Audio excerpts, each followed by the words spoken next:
आज के समय में भारत की चारों उंगलियां घी में तो हैं ही, लेकिन घी की मात्रा इतनी ज्यादा है कि भारत इसमें डुबकी भी लगा सकता है।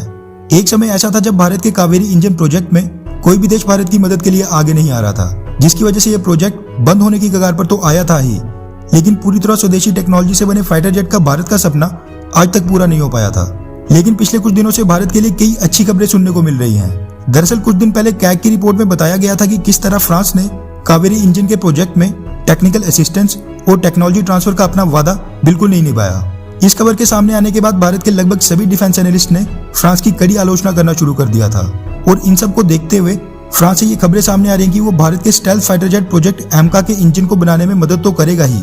लेकिन अगर भारत 36 और राफेल फाइटर जेट्स का ऑर्डर रिपीट करता है तो वो अपने राफेल फाइटर जेट के इंजन की फुल टेक्नोलॉजी ट्रांसफर भी कर देगा। अब इस खबर के आने के बाद दुनिया की सभी फाइटर जेट निर्माता कंपनियों में तहलका मच गया, क्योंकि MMRCA 2.0 के तहत भारत ने करीब 114 फाइटर जेट्स खरीदने हैं, और ये बहुत ही बड़ा ऑर्डर है जिसके मिलने से किसी भी फाइटर जेट निर्माता कंपनी की किस्मत बदल सकती है। फ्रांस के बाद स्वीडन ने भी यह ऐलान कर दिया कि वो अपने ग्रिपेन फाइटर जेट को मेक इन इंडिया के तहत भारत में तो बनाएंगे ही, लेकिन साथ में इसकी फुल टेक्नोलॉजी ट्रांसफर भी भारत को कर देंगे, वो भी बिना किसी शर्त के। बस भारत उनको MMRCA 2.0 के तहत 114 फाइटर जेट्स का कॉन्ट्रैक्ट दे दे। इसी के साथ आपको पता है कि रशिया ने भी भारत को अपना सुखोई Su-35 और MiG-35 MMRCA 2.0 के तहत ऑफर किया था,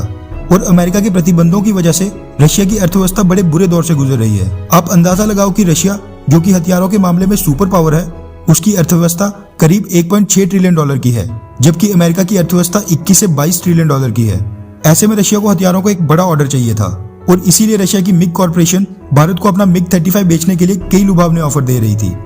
जिनमें से एक था कि वो अपने MiG-35 फाइटर जेट को भारत में तो बनाएंगे ही, लेकिन इसी के साथ वो भारत में ही इसकी मेंटेनेंस फैसिलिटी सेटअप करेंगे, ताकि 30 से 40 सालों के पूरे लाइफ साइकिल में भारत के फाइटर जेट्स अपने देश में ही अपग्रेड हो जाएं और यहीं इनकी सर्विस भी हो जाए। इसी के साथ मिग कॉर्पोरेशन की तरफ से ये बात कही जा रही थी कि भारत और रशिया की दोस्ती को देखते हुए वो भारत को MiG-35 की लाइसेंस्ड प्रोडक्शन की भी परमिशन दे देंगे, जैसा भारत ने सुखोई Su-30 MKI के साथ किया था। लेकिन मिग कॉर्पोरेशन और रशिया को इस बात का अंदाजा लग चुका था कि भारत को लुभाने के लिए ये ऑफर काफी छोटा है, इसलिए अब रशिया से ये मीडिया रिपोर्ट सामने आ रही है कि क्योंकि फ्रांस और स्वीडन भारत को राफेल और ग्रिपेन फाइटर जेट के इंजन की फुल टेक्नोलॉजी ट्रांसफर करने को राजी हो गए हैं, इसलिए अब रशिया की मिग कॉर्पोरेशन भी भारत से MMRCA 2.0 के तहत 114 फाइटर जेट्स का ऑर्डर मिलने पर अपने MiG-35 के इंजन की टेक्नोलॉजी ट्रांसफर और भारत के स्टेल्थ फाइटर जेट के एमका प्रोजेक्ट में मदद करने के बारे में विचार कर रही है।